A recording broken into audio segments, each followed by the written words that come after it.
Well, howdy folks, my name is Will Watson and I'll be doing the September-October 2022 Public Forum topic analysis over Resolve the United States federal government should substantially increase its investment in high-speed rail systems.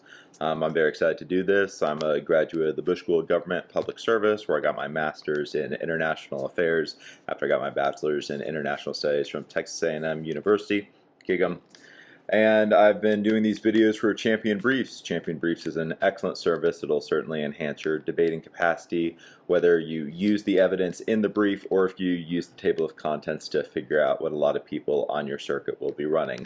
I want to put a special note in with this video because it is the September and October topic. This video is going to be a little more tailored to those of you who have recently started speech and debate. To those of you, welcome. This is a great activity that will help you throughout your life, whether or not you continue doing speech and debate in college or if you decide to go into a research field instead of going into political science and that sort of stuff. Regardless, welcome. This is an amazing adventure that you're just getting started on. With that being said, whenever I'm using debate jargon today, I'm going to try to add that definition. I want to make sure that everyone's on the same page, and I know that some circuits don't use the same level of jargon as other circuits do, so I want to make sure everyone is clear across the board on that. So today we're going to do a couple things. We're going to start out by talking about the topic. We'll do some topic talk and talk about the framework, figure out what this topic is asking of debaters. Second, we're going to go through and look at pro arguments. We'll also talk a little bit about the refutation side there, but really just try to get an understanding of what is this pro asking us and what are some of the core topics going to be. Then we're going to look at the con side and do something pretty similar there. Refutation, looking at common con arguments, nothing too crazy. Finally, we'll wrap up and look at the topic as a whole, and I'll try to make a couple of predictions over where the rounds will be. So let's start with the topic talk. So with this topic, the United States federal government should substantially increase its investment in high-speed rail. It's a pretty decent policy-focused topic. Policy topics always have an action in them, where there are other fact-based topics that ask you yes or no. For example, if this topic had been the benefits of high-speed rail systems in the United States outweigh the harms, that would be a fact-based topic. It's not asking for a change in status quo. This topic is a policy topic. It is saying the United States federal government should. Anytime you see USFG should, think to yourself, that's a policy topic. It's asking for a change in the status quo. Now, the first thing to note is the actor, the United States federal government. The United States federal government is separate from state governments. There's an idea of federalism that'll blend in this topic, where with some states have proposed their own high-speed rail systems. That's not what this topic is talking about. This topic is talking about the United States federal government. It's also not talking about private actors. These two entities, private actors and state actors, are entities that belong more to the negative than to the affirmative, where if the negative can show that these two entities are trying to build high-speed rail systems, but they would be interrupted by a federal government effort, the negative will more likely than not win the round. After all, if you're able to access your opponent's offense, that is to say a reason why your opponent should win, if you're able to access that and then bring it onto your side, you're in a much better position in the round. Additionally, substantially increase is a phrase that gets tossed out a lot in speech and debate. There have been substantially increase all sorts of things proposed in the past, but no one's had a clear definition of what it means to substantially increase something.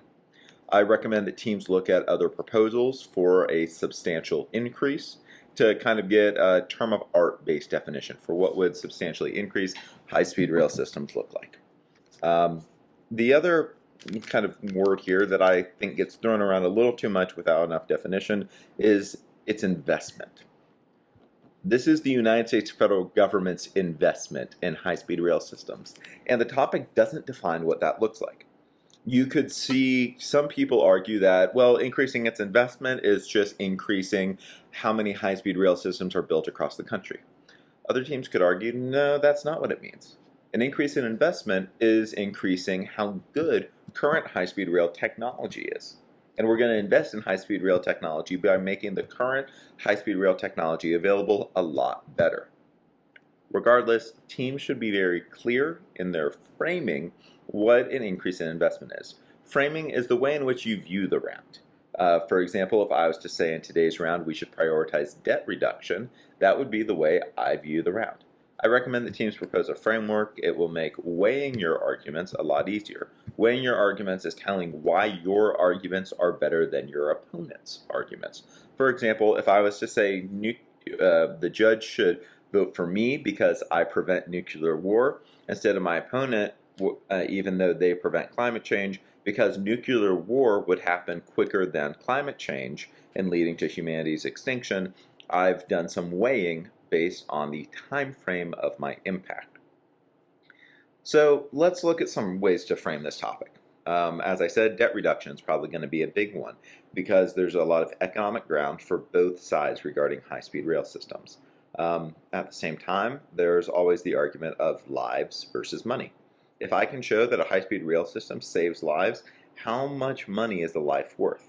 Now, there are ways to go ahead and impact out money to lives. You can show how high-speed rail systems would increase or decrease poverty, and then show how poverty impacts how long people live. That's a pretty easy way to assess lives impact from a monetary standpoint. You may feel a little weird about doing that, but I highly recommend that you show the real impact beyond a dollar sign. It's really hard for judges to understand how many lives $300 billion is. It's a very nebulous number. Most people can't picture $300 billion, but what people can picture is people dying. Use that to your advantage and try to access some of the emotional and very real-world impacts of how people's lives are affected by monetary changes. Other notes about this topic, as we already mentioned, the federal versus private versus state aspect, kind of an enhanced federalism there. You really need to look at that, but at the same time, I think, broad prediction, that the team with the best empirics is going to win the round. An empiric is whenever you show a past event that bears a lot of similarity. For example, if you looked at high-speed rail systems in California or plans to develop high-speed rail systems in Texas, you could see some empirics. You could look at high-speed rail systems in other countries like China to bring with your empirics. So I think because there's so many different empirics for this, there's going to be a lot of very broad empirics thrown around. As the affirmative, you need to show why your empirics prove that high-speed rail system is good. While on the con, you got to prove the opposite. Show terrible empirics about why high-speed rail systems consistently fail. And I think you'll be ahead in the round. That's some broad framing for the topic, but let's get into the pro side first. So there's a lot of really easy pro arguments that teams are going to bring up, and these arguments are called stock arguments. They're the arguments that everyone initially thinks of. For example, the benefits of transportation.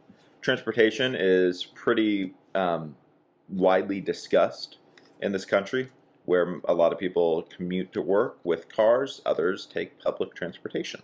Some people commute to trips using public transportation, like high-speed rail systems. Transportation has a lot of benefits. If I was writing a case for this, I would title Contention 1, Transportation Benefits, and then break that down into subpoints. My first subpoint would be economic growth, because increasing high-speed rail systems has been linked to economic growth. According to the American Public Transit Association, every $1 invested in rail creates $4 in economic benefits. That's a pretty quantifiable number and shows that transportation is able to access a lot of broader economic themes. That's because as we improve transportation, we improve a lot of other things. Transportation requires people to man it. That means that people have jobs from transportation. Additionally, transportation gets people from one area to another, giving them more accessibility in their jobs. There's a lot of evidence out there about how public transportation specifically benefits people in lower economic states because they're able to commute to work longer distances. If I'm having to spend an hour on public transportation commuting to work and then an hour commuting back to work, those are 2 hours I'm not getting paid. But if it takes me 30 minutes there and 30 minutes back, that's 1 hour I'm not getting paid. Reducing the commute is really good. Now, on the flip side of that, some people could argue with work from home. But a lot of the work from home jobs are very high on skilled labor jobs. They're viewed as elitist, and some physical jobs where you can't work from home. Often people have a lower income bracket, or people have a different skill set there, and those people are often left behind in economic planning. Making sure that we're able to provide those people with equal opportunities could be argued to be a national priority, and I think that smart pro teams will do just that. So, you're able to access economic growth, you're able to talk about jobs, you're able to show that if we build this high-speed rail system, yeah, it may cost a lot of money, but we're going to get that money back in taxes because, as any of you with a job know, the federal government greatly enjoys taking its chunk out of your paycheck every week. So, taxes. You're able to argue about taxes on this topic, which I'm sure is every first debater's favorite argument. Another great argument for the pro is going to be the environment. Commuting to work with a car burns CO2. It pumps a lot of dangerous chemicals into the atmosphere, and there's a lot of arguments about air pollution relating to cars. If you take an electric high-speed rail system, you are no longer driving a car. No longer driving a car is going to be a key argument for the pro. So you can talk about the environment. You can talk about how this could be the next step with economic growth and environmental growth, where this is a way to have sustainable environmental growth. If we were to have solar panels on top of high-speed rail systems, that means that we can get from A to B without any sort of CO2 in the atmosphere. I really think that teams should caution away from saying this is key to stopping all greenhouse gases, because there are a lot of good scientifically based studies that say that if we were to stop all of our emissions right now, we would still see the effects of global warming. Instead, focus on air pollution, because if we do stop air pollution, that's something that we can actually save a lot of lives about. And there's a lot of good evidence talking about early childhood asthma, where you can show that by reducing the amount of people on the road, we're able to go ahead and combat that. Additionally, the International Union of Railway Association has talked a lot about how there are environmental benefits from increasing our high-speed rail systems. Those are going to be the stock arguments. You're going to have your broad economic arguments, you're going to have the environmental arguments, and then there's one more argument I want to talk about: reducing deaths. Driving a car is one of the riskiest things you can do. You have a pretty high risk of getting into an accident. I want you to think about it. You've either probably been in an accident or you know someone who's been in a serious accident. Driving a car is risky. There's a lot less risk with a high-speed rail system, although there is some. By the approach is saying, hey, look, if X thousands of people took a high-speed rail system, we're able to save 100 lives. That's a really easy argument to sell to a judge. And with a lot of your big rounds, people are going to have answers to a lot of your arguments. Having arguments that are just true and give you that little sliver of offense could be critical in a close round. I think that the pro can also get a little bit tricky here. As I mentioned, substantially increasing an investment is a very ill-defined term. If the pro was to say that we increased our investment by increasing our research into high-speed rail systems, you may be able to avoid a lot of common con offense and instead come up with new benefits. So get a little tricky with it. Let's talk about some con arguments. The con has some pretty decent defense on this topic. Rindal O'Toole of the Cato Institute has written extensively on this and shown that high-speed rail systems are very expensive. They're often over time and over budget. You can very clearly demonstrate that there is limited pro offense. But defense will not win you the round unless you can prove with 100% certainty that the pro has no way of winning. Instead, you need to incorporate some offense there. And that's where the con's biggest argument and their most stock argument is going to be that high-speed rail systems cost money. That's true. Things cost money to build. So, if I was con, I'd start my speech by saying this costs money, and then showing that this costs billions and billions of dollars. We're looking at what could be a potential economic recession. We're looking at a very risky market across the board. Why are we going to spend trillions of dollars on a system when it might not work? The con can access economic depression. It can show that that's bad, that this would spiral the deficit. There's 4 ways the federal government pays for things. It borrows from others, it borrows from its people, it raises taxes, or it cuts programs. Um, at the end of the day, one of those things would have to happen for a high-speed rail system to be built. You have to address that on the pro. The con should show which one of those is most likely to happen and then impact it out. So the con could say that we would cut Social Security benefits, we'd cut Medicare benefits, we'd cut Obamacare benefits, we would cut benefits which would affect X millions of people. That's a pretty easy argument for the con to make. I think smart teams are going to get really, really specific with that so that it's more difficult to prep out. So it should be noted, once you build a high-speed rail system, it's not done. You also have to maintain the high-speed rail system. This isn't a cost that we absorb overnight. Other arguments is that people won't stop driving. I personally love driving my car. If there was a train, I may not use the train because I enjoy driving. The pros utopian scenario of everyone stops driving is probably unrealistic. Additionally, high-speed rail systems are time-consuming, not just to build, but also to take. If it takes an hour to drive, maybe for some parts of the country, it would take an hour 20 to take a high-speed rail system. One argument that I think the con would be smart to make is that a high-speed rail system is obsolete, showing that high-speed rail systems aren't the next step, that they're actually a step behind, maybe a critical con argument here. I want to talk about two arguments that are accessible on both the pro and the con level. The first of these is unionization. A lot of countries have high-speed rail systems that are run by unions. Unions are a collective group of people working in an industry who bargain for their rights, their pay rights, their benefits, etc., etc., etc. I'm not making a statement on if unions are good or bad. I'm just saying that unions are a thing, and the pro and the con could use that to their advantage. Read about unions, but be careful about where you're debating unions. A lot of people have very strong opinions on unionization for the pro side and the con side. Be aware of that and tailor your arguments to your judge. Remember, even if you're right, that doesn't mean that you're right in the eyes of the judge. And the eyes of the judge will be the only eyes that matter when you're in the round.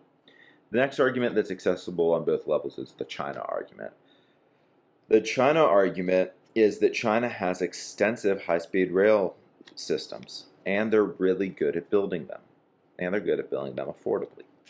With their One Belt, One Road program, China has built extensive high-speed rail networks across the world. There's some evidence, according to Michelle Kerr, that if China was to build, or if the United States was to build a high-speed rail system, it would use Chinese high-speed rail technology. For those of you who want to look up the card, it's Michellkerer.